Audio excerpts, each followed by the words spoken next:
Hello, and welcome back to the Authentic Physician Show, where we have honest conversations about medicine, identity, and health transitions that women are not prepared for. So, if you're a woman who's juggling work, caregiving, and maybe a body that no longer responds the way it used to, you are in the right place.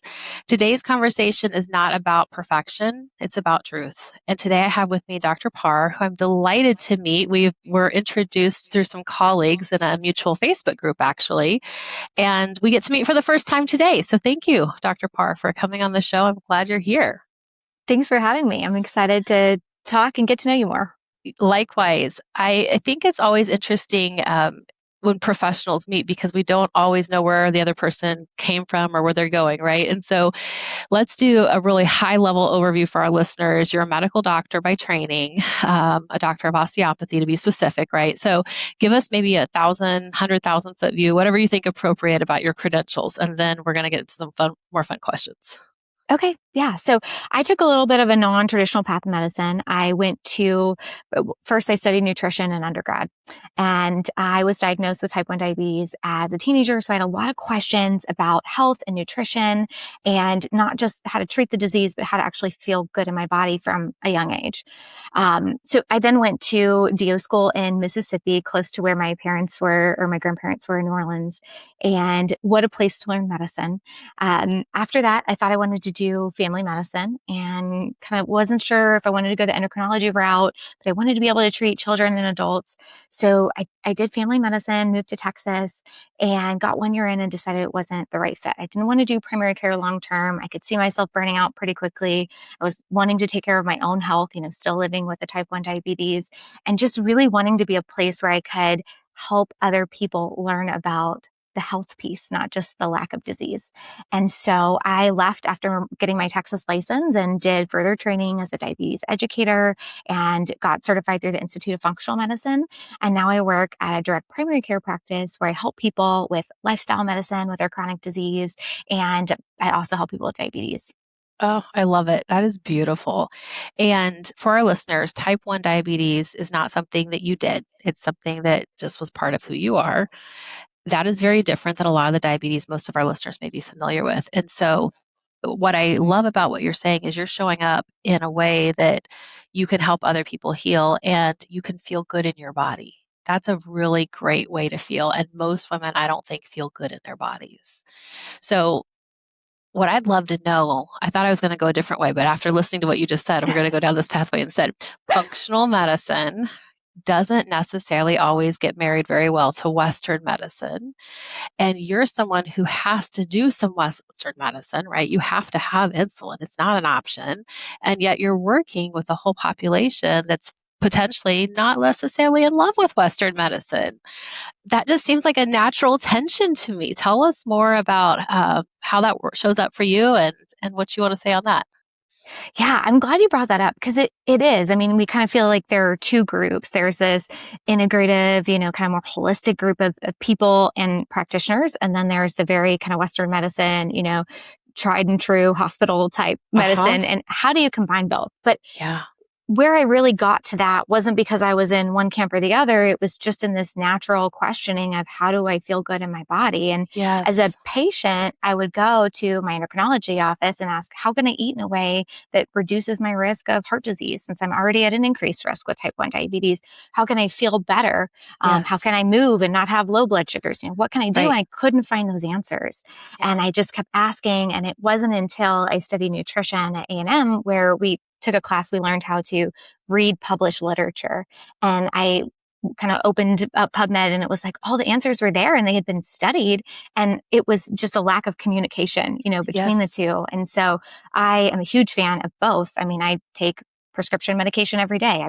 I think Western medicine we should use to our max capacity, but at the same time, there are more answers. And Absolutely. I really chose functional medicine because I didn't know where to learn them. I wasn't sure who were the doctors that practice nutrition. That was a question for me. Right. And I worked with a functional medicine practitioner prior to med school that really helped me figure out my health for the first time. And I thought, okay, when you do both, there's something really special there. And so it's not one or the other. There is. And nutrition's not something most medical doctors are trained on at all. Yeah. When I've talked to some of my nurse practitioner colleagues, I get the sense that they have some, but it's not nearly what one would expect to have if they had a degree in it for sure. What I think is really interesting about what you just said with the literature, especially, is and in my own journey, realizing that the recommendations I was being given were 10 to 15 years behind the research. That's shocking because we have such an advanced technology and system, right? You hear all these studies coming out every day in the media, and you're like, well, why aren't they being applied right now? But they're not. And so there, that tension of delayed care with the literature has it right there. And then maybe you would want to comment too. I know in my practice, I run a lot into the idea of what is quality literature. And Yeah. of course, there's always the question who funds it, but let's put that aside and assume that the funding evils aren't necessarily as evil as they are, perhaps, okay? And just look at the literature itself. Is it possible that we can take some of the literature that's less approved by Western medicine and use it in a way that's really meaningful? And I would imagine you've run into that because of the work you do. Yeah. Yeah. And I think sometimes we don't have the big meta analyses that we want to answer a question. But Mhm. if we've run out of evidence based answers, then can we look at a smaller study and say, Absolutely. maybe we should implement it? What are the risk benefit? Mhm. Is there a big risk there? Right. And so I think that there's room for that. I do too. I was telling somebody earlier today that, yeah, I was trying to explain to her that not all the science studies are as big as you would think based on what the media projects to the layperson, right? And I don't believe that lack of evidence equals proof of harm. And I think that is what I was taught in medical school. Not necessarily even on a test. It was this implicit tone of if we don't have a study, anything outside of that study isn't worthwhile. And I reject that. So I'm gonna be a rebel. Okay, be a rebel with me. You're from Texas, right? You can have a Yeah. little bit of that stubbornness, I suppose. And I say that with love in my heart because I did my internship at UT Southwestern in Dallas. Oh, And great. Oh, yes, so amazing. I feel like I can say I own a little bit of the Texas swagger. And then I went to New York City and got a real culture shock between Dallas and New York City. Oh, I bet. Yeah. But that aside, think about how you did the year of primary care. And you mentioned you didn't want to get burned out, wasn't feeling like it was a good fit. Was insurance a part of that for you? I think so. Yeah.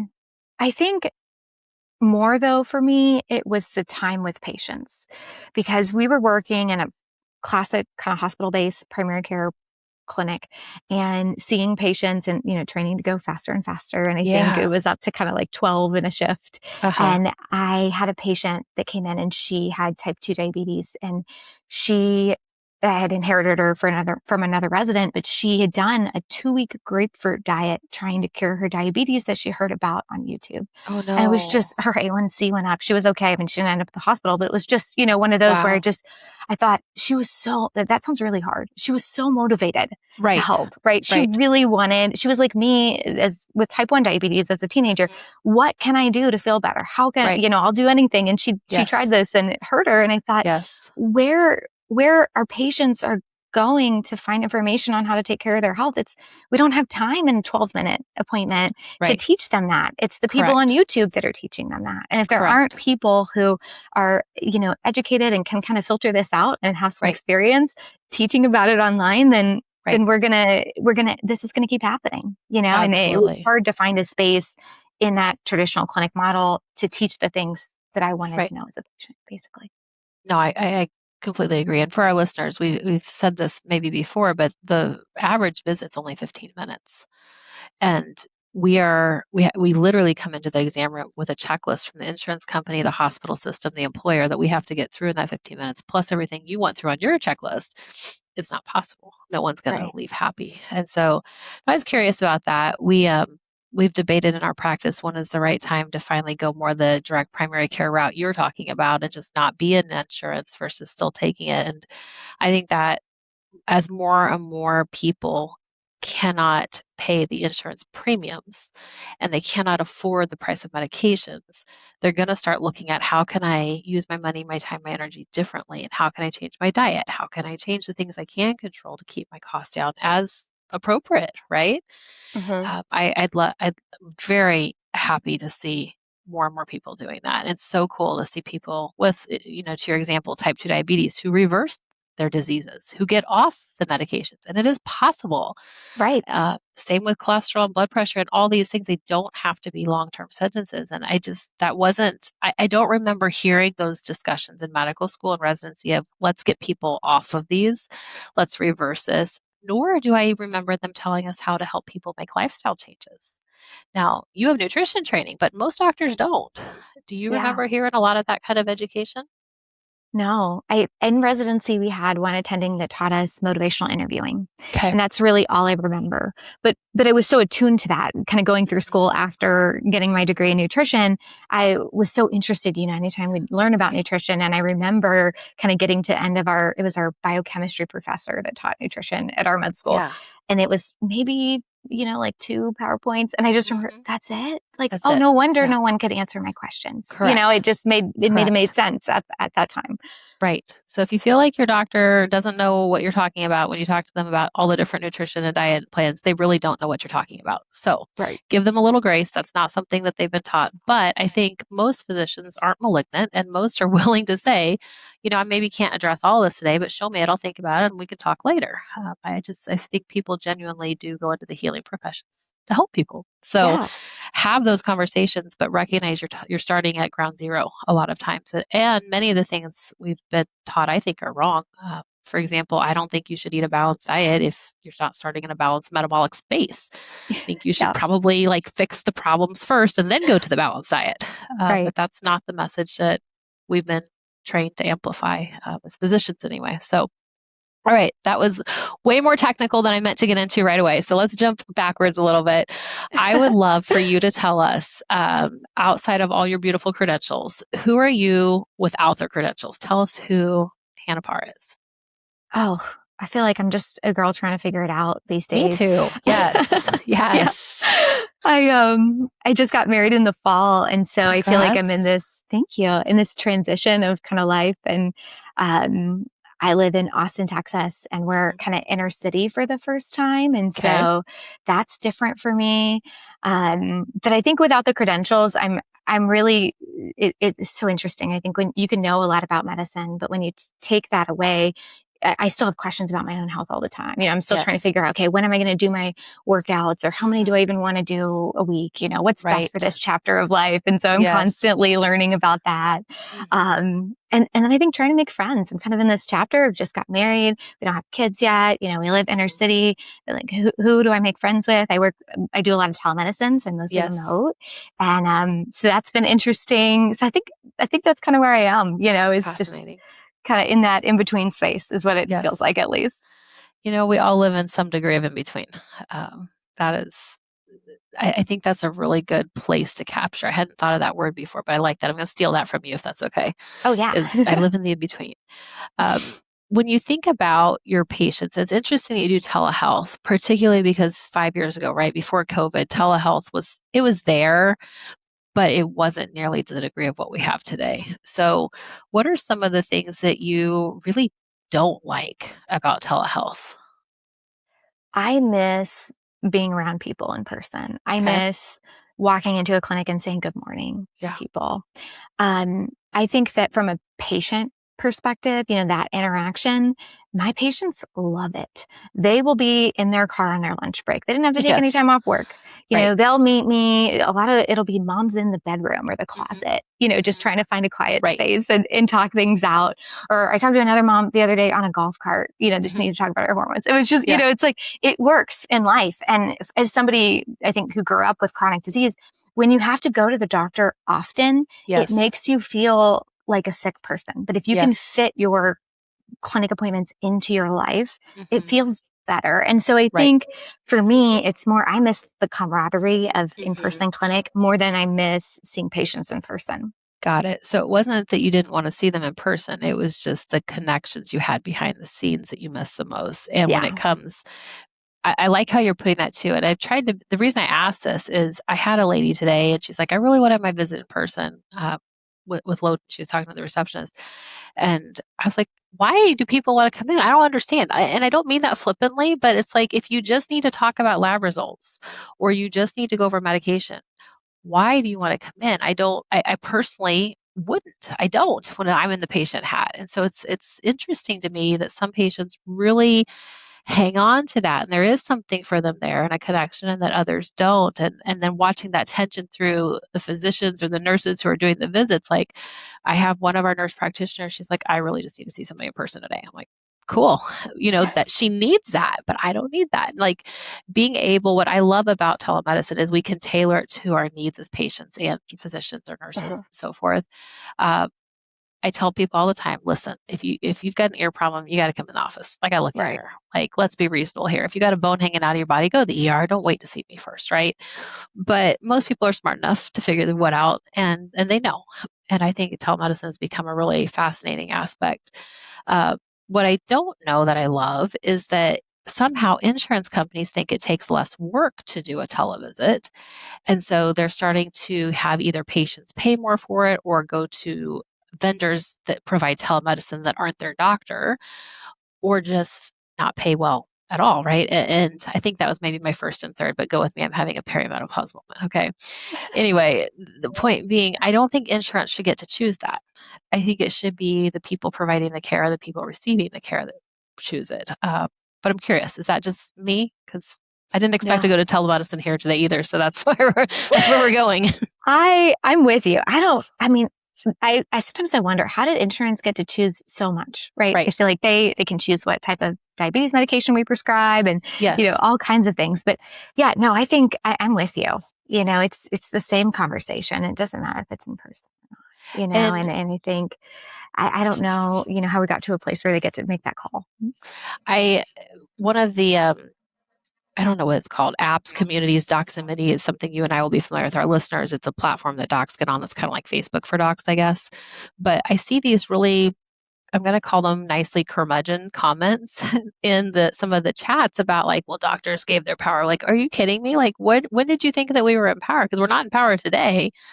Like, who doctors are not making the decisions everyone thinks they're making, and so how did that evolution happen? And as I've started to research, it's fascinating, the insurance story, really, where it started as an employer benefit back in the 50s or 60s, and how it's gone from that and catastrophic care, right, all the way to controlling what insulin syringe you use or what pharmacy you pick your meds up for, or maybe get shipped from. Like, that's way too much control. Uh, Yeah. that'll get me started on a soapbox. So I'll stop that there before I get us in trouble. I am with Uh, you. I am with it's you. super Yeah. frustrating. And when I'm wearing up my patient hat, it's frustrating. It's not just us. It's frustrating. So tell me, who's the favorite, let's say, patient prototype that you just get excited when you see that type of disease that you're helping reverse or treat or whatever else on your schedule? Like, oh, this is going to be a good day because I can really help this person. Who is that person? I really like working with people who are newly diagnosed with type 1 diabetes. And and probably because it's so personal to me, I Yeah, remember what it felt like and how hard it was in those first months or first years. But I think that there's such an opportunity right at diagnosis to create the mindset at which you see yourself living with a chronic disease.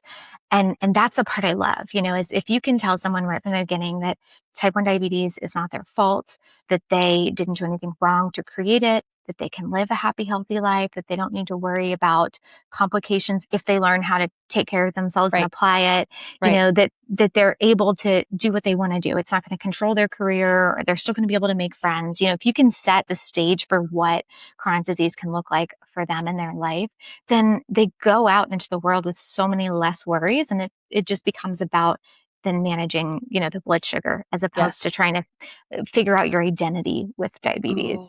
And that's such I think a big thing when you are diagnosed as a kid, right? And you grow up with it, is you can easily make it become a part of who you think you are, and instead of just a piece of you. right. And so that's my favorite patient. And then I Yeah. like prediabetes and new onset type 2 where we can reverse, because that's really fun and people are so excited about it. I love that. Do you get much into the weeds in terms of insulin resistance, or is that too up and coming still? No, yeah. I mean, I talk about insulin resistance every day, and I probably think about it personally every day Yeah. too, because As somebody who, for the listeners, type 1 diabetes, you don't make any more insulin. So it's not a resistance piece, but you have to replace it all the time and multiple times throughout the day for different meals or different scenarios. And so I see my insulin sensitivity change throughout the day based on my needs. And so insulin resistance is definitely something that I talk about Yeah. with my patients with prediabetes, type 2 diabetes, or even before that, it shows up. Very good. I asked because I don't remember being taught a lot about that in school. We let me back up. We were taught that insulin resistance caused diabetes, right? Like that was Yeah. never the question. But the idea that insulin resistance, sorry, could potentially even become a diagnosis wasn't even possible till the last year or two, right? We didn't even have the right codes for that. And in our practice, we're probably pushing the limits on what our colleagues would consider acceptable terminology a little bit here, because what we do is we tell them, listen, if you back out the right glucose to the A1C, you really, 5.6 is not normal. It's not prediabetes, but it's not normal glucose. And so over the last couple of years in our practice, we've really pushed people harder. Let's get you down to 5.1, 5.2, right? We're not going to try to do that on medications and have somebody fall. And I don't want all my hospital trained people to flip out because I just said such a low number, right? But Right. like in their world, that is bad. But in the world that I'm living in, that's a normal glucose. And why shouldn't we try to get people to normal? Why should we keep them just under abnormal? Let's get them back to normal. And I just was curious if you've started to hear much on that path, especially in the integrative medicine world. I sense that there's more talk of this there than there is in the more traditional roads, but I also see a lot of misconceptions. What do you think, as you've worked with this population and you've dealt with this for years for yourself now, it seems like, what do you think the biggest misconception that's harming people living with diabetes or insulin resistance is? It's a great question. I think a lot of people think that if they want to make a change in their life, Mhm. they need to go to an extreme. Yeah, And one thing to kind of back off what you said is, I think in medicine we're so good. We're trained so well in residency for what to do after the disease starts, right? correct. It's like there's this line, there's health and there's, end stage disease and the disease diagnosis line, which is where the ICD-10 code pops up. Hmm. And then there's nothing in between Correct. here of healthy, optimal, thriving, right? Not Right. insulin resistance and diabetes. There's just Right. not anything there that we're taught to do. And that's where the prevention is. That's where the quality of 100%. life is. Yes. And that's what I've really dedicated my career to learning is what's the in between? How do we push Yes. people in that other direction, Right. regardless of the diagnosis? Right. And so to answer your question, I think a lot of people think, oh, if I have diabetes, if I have prediabetes, I have to go to the extreme in order to fix my broken body, is the narrative that I hear from people. And it's often not that. It's often that we haven't learned the foundations of how to take care of ourselves. And Yeah. it's like, in our car, we have to change the oil, we have to give it gas, we have to do the windshield wiper Right. fluid or, whatever. We just didn't learn those things for our human body. So we don't know how much Correct. sleep we need. We don't know what level of stress management or when to use it. We don't understand the amount of movement we really need. Definitely not Right. what nutrition. Certainly, I think nutrition deficiencies that go unnoticed for years and years, Right. there's a lot there. We just haven't learned how to take care of ourselves yet. And often it's just that, so Right. people want to do an extreme, a very extreme ketogenic diet right out of the gate, or they want to do a very extreme whole food plant-based diet right out the gate. And it's like, well, let's just start by trying some eating vegetables, Yeah. like let's just get you up to 5 servings a day and see what happens. Yeah. It doesn't have to be so crazy. And I think that's the thing for me is that Yeah. a lot of times it's just, let's get the foundations right and then Mhm. take a look. Because you might not be broken. It could just be the Correct. foundations aren't supporting you. Right. That's a great point. And basics aren't something we learn. Like you learn how to read and write in kindergarten, but you don't learn exactly how to read a nutrition label, right? And Mm-hmm. you don't really understand the nutrition labels as they're created. I'm going to sneeze in a minute. I hope I don't sneeze on you here, but we don't understand that. And then we go through life as adults and we teach our children the same mistakes we don't know, right? Um, that's interesting that you're talking about those foundations like that. And so you could wave a magic wand and change anything. Is that where you would focus your efforts? If you think big picture health policy, global change, everybody has something they want to change, right? But what do you think it would be? Is it just education at an earlier age, or is it policies that are training people differently? I'm brainstorming here a little bit, but Yeah. where does that question take you? I think there's a lot. I think yes to teaching foundations of health Hmm. in school. I think Hmm. school age children and probably even more in, college or kind of continued adult learning, whatever that Right. looks like. But I think the piece that I'm most passionate about, Dr. Amy, that really like gets me is uh, when we have a diagnosis or when we have a health, let's say, symptom that Hmm. comes up, it can be so correlated to how we think about ourselves and our identity. I think there's this connection between like self-love and self-respect and taking care of our bodies. And when we have a disease diagnosis, it can impact the way that we feel about ourselves as a Yes. person, not just the Yes. symptom. And there's nothing in medicine to address that. That's true. We don't have anything. We don't talk about it in doctors' offices. It's I think the conversations happen in the Facebook groups of the people who have had, the hypothyroidism diagnosis or Right. what it is. But there's so much about not wanting to, for example, that prediabetes, patient, not wanting to eat a good diet and restrict themselves because they're bad and broken, but Right. do it out of self-love, Hmm. where it comes from, is Yeah. that I deserve to feel better. And so I'm going to do this because I love myself, not because I need to punish myself. And when we apply, it doesn't matter what diagnosis you get. If you feel broken with it, and if you make changes out of restriction or make changes out of like self punishment or feeling like you have to be better or good enough, then we never get to a place where we're really healthy because we can make our labs come down, but we still don't feel like we're taking care of ourselves in a way that feels real. And your argument is that's because we've made it our identity rather than something we live with. Yeah, I think that can be part of it. Yeah, I think that's a big part of it. Or it's this it's this kind of connection of when we're sick that it's not our symptoms are sometimes made worse by the idea that we're being really hard on ourselves. Is that kind of there's a way to treat medicine that's learning the foundations, but you also have to have the right mindset.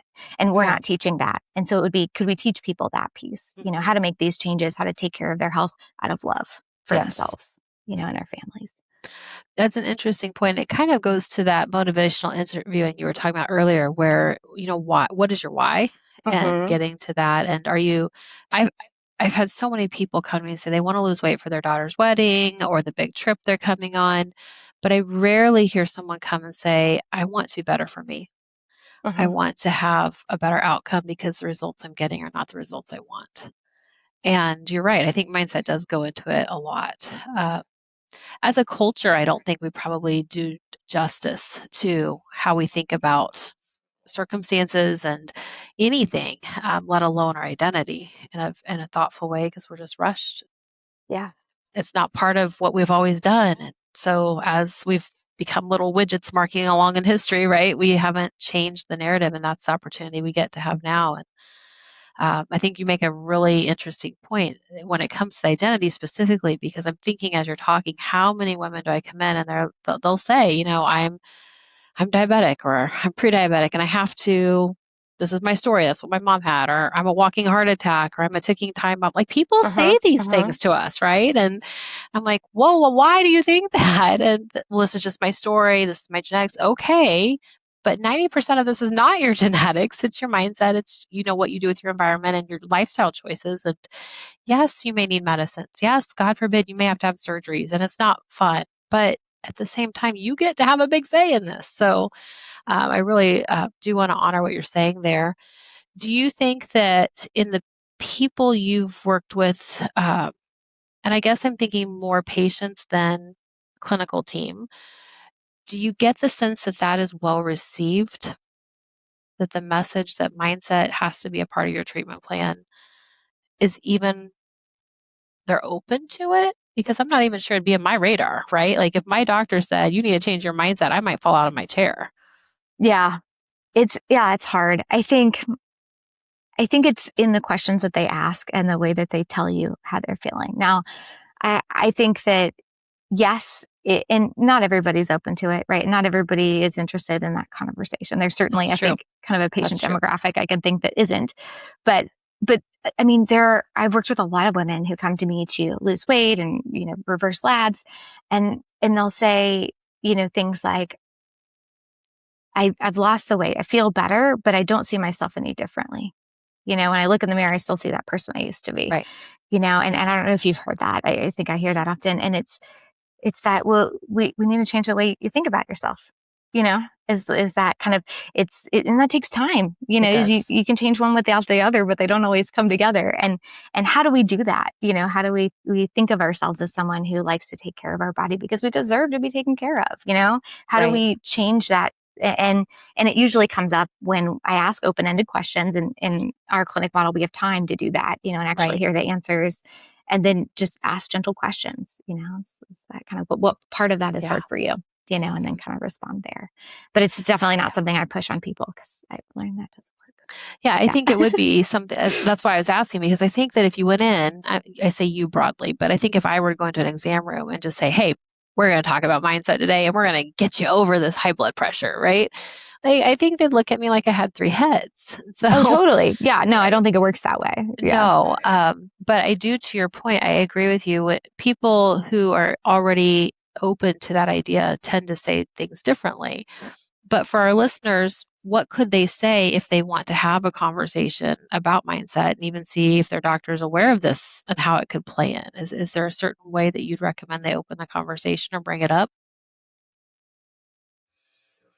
Yeah, I think that's a good question. I think if you have what I see often in the type 1 diabetes community, because I think more of a patient there, is that we have these fears about our health and our life that we're afraid to ask.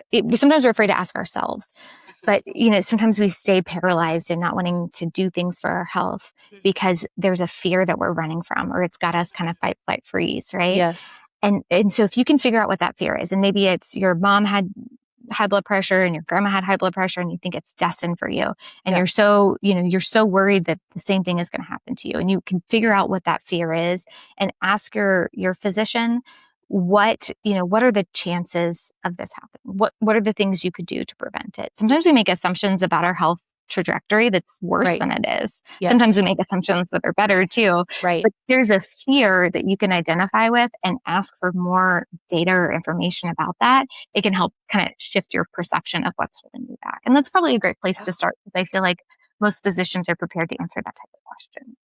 No, I think you're right. I don't know if I could tell you the exact numbers of everything if somebody asked me, but I could get back to them, right? Uh, Right. Yeah. the I like the idea, though, of so many times in medicine, we say we want to be collaborative with our patients, but they don't know where to start. We think we know where we should start, but we're not the expert in their life. They are. And so, really I've changed my protocol quite a bit, how I ask questions, especially for new patients. What is the problem you're trying to solve? Let's Hmm. start there. Now that we know the problem you're trying to solve, what have you done that has or hasn't worked, right? And much more thoughtful questions than I suppose I feel like I was trained in medical school to ask. It was much more data related. How long has it Hmm. been going on? And so forth. And I think people don't, we all have our story and we need to be heard. And if we can't tell that story in a way that means something to us in a safe place, it's not going to be valuable. Um, and I suppose that's for me probably one of the biggest things that I just refuse to compromise on when I talk to patients is I want to hear your story. I may not be able to solve your problem, right? But I can get you pointed in the next best position that you should go and think about.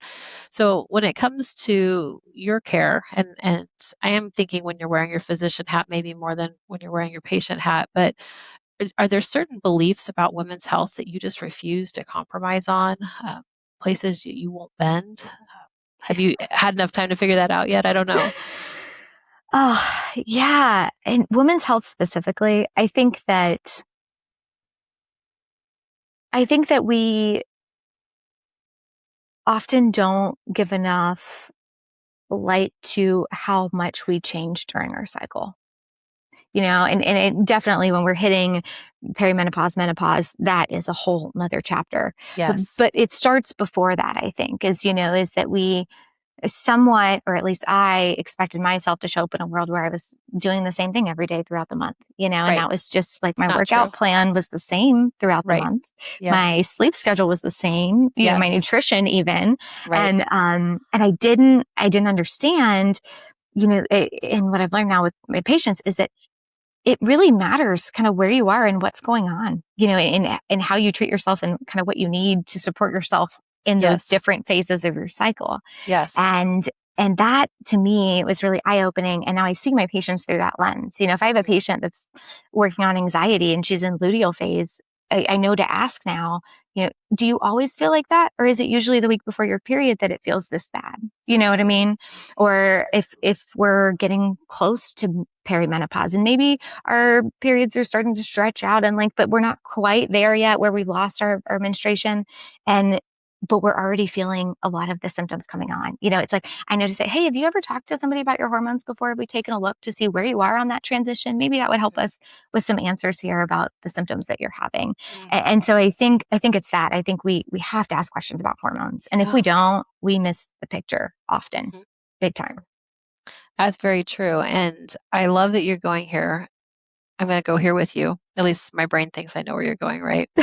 Okay. The the thoughts about hormones from the Integrative Medicine Society and the traditional medicine Mm, societies yeah. are not in sync, to my Yeah. knowledge. They haven't been for a while. So I say this with love in my heart. When someone says they want to check their hormones and their OBGYN has told them that there is no such thing as balanced hormones and you're trying to fill in the gaps, what do you say?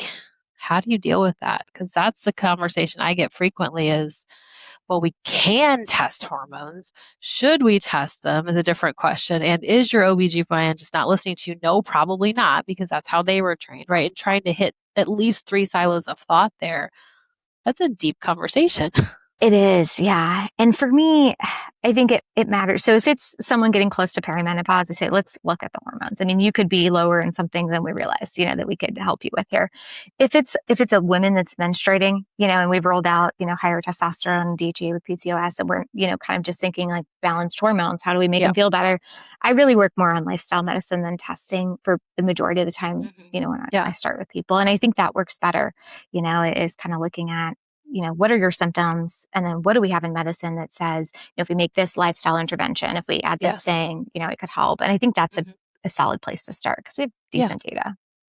I am. I like I say, I ask with love in my heart because there's so many opinions on it, And and I I don't know that I never. have all the answers. Yeah. None of us do probably. Like, let's Yeah. be honest, right? I when I go in these Facebook groups, and so many of these women post anonymously, and I understand why. Like, there's so much like hate that can come through on some of the comments, but they're asking the legitimate things I hear in my exam room, and then I see all the different responses. Just like, oh gosh, like this is a lot. And if it's a lot for me with a medical school background, like it's got to be a lot for everybody. And so I think that's something I find very frustrating that women just don't understand about their bodies right now. I don't think we've been taught to understand this is a reverse adolescence, right? And Yeah. that everything that we started in our teens has to be reversed. And when you start to think about that, it makes it a little bit more tolerable in my brain to deal with the disconnect of why do I have acne and my 13-year-old does too, right? Like that does not seem fair. Right. Or that we both are like having cycles roughly the same, like not cool, don't love this. And yet that's the biology. I was talking to someone last week, and darn it, I wish I could remember who it was. She was telling me that she thinks that we probably should act that the average age of menopause 52, right? She thinks that it actually should be later than that, and that she thinks most of our diet is actually causing us to go into menopause in our 50s. And kind of to the degree you were talking about, where we need to, in our estrogen high phase, be eating and doing certain things versus progesterone high phase. I think that's part of what you were going to with their Yeah. really fascinating concepts, but nothing that I've heard at a like formal medical conference, right? Right. Now, Yeah. with integrative medicine, maybe you guys get more into that, and I just haven't got that lens. So you'd have to teach me. You know, it shows up a lot in patients with type 1 diabetes, which is interesting. And so I can tell you personally, so I replace my insulin all the time. So I know about how much insulin I need every day. And what I've learned in the last maybe 5, 10 years of my life, so I've been menstruating for quite a while, is that the amount of insulin that I need that week before my period, the luteal phase, week or two, is almost double what I Hmm, need the rest of the month. interesting. And we as women, and you can, all the endocrinology societies say, Right. there's no guidelines for that. That's a Right. massive, I mean, if I were to take double the amount of insulin, not in luteal phase, I would Yes. absolutely hurt myself. Right. But that's what I need to control my blood sugars that part of the month. That's And we're not fascinating. talking about that, No, not and at it's all. there. And there are some new studies that are popping up. We've got some kind of under wraps right now. So it's exciting that we're getting there. But I just think that there's a whole area we haven't fully explored. So I don't have Yes. all the answers, but That's I think we okay. need to be asking questions. And Yes. I see this in the ADHD world too, is that women need different levels of stimulant medications if they're using that Yes. to manage their ADHD, depending on the phase of their period. And I Oh, just think that's that fascinating. there's probably a lot more there that we haven't uncovered yet, Hmm. which is Yeah. exciting, but also Yes. leaves us in this in between. It does. Man, you were really on that in between today. I think I've Oh, I heard you guess. say it Yeah. 3 or 4 times. It is your theme, the queen of in between. I love it. It is it's fascinating where you're going and all the very cool things you're doing. As we're wrapping up, if there are listeners who want to get in touch with you or learn more about your work, follow you, what's the best way for them to do that? Yeah, so I have a YouTube channel, which is just Dr. Hannah Parr. And then I also have a support group that's once a month that is free on Zoom for anybody with type 1 diabetes. It's just a place to Amazing. kind of talk about things in a non-clinical setting. Very cool. I'm glad you're able to do that. And that's generous of you to do too. So thank you for contributing in that way and just showing up today and being vulnerable and sharing all these things. You certainly didn't have to with basically a stranger, but now I feel like we're, sister from another mother. I feel like I understand where you're coming from and very, very cool things that you're doing. So thank you. Thanks. Yeah, I appreciate your time. Absolutely. Certainly, as you continue in your trajectory, we want to hear back from you and learn more about what you're doing. But sounds like people need to follow you on YouTube to start with so they can get plugged in. And maybe they don't have type 1 diabetes, but they know someone who does, or they want to hear more. I imagine you do some nutrition on that as well, correct? Yeah, yeah. Yeah. So I have quite a few things on YouTube that are not type 1 related that are more general nutrition. I just did a video going over the new Hmm. USDA guidelines that were posted for 2026, and I think there's a lot there to uncover. But yeah, Yes. so general health too. Love it. Love it. Well, follow her on YouTube. Dr. Hannah Parr, thank you for being here today. For our listeners, if something in today's conversation resonated, it's because you're not alone and you're not imagining it. You can find more resources and next steps in the show comments. And as always, if this episode has helped you, pass it on to another woman who could benefit. Until next time, we'll talk soon. Bye.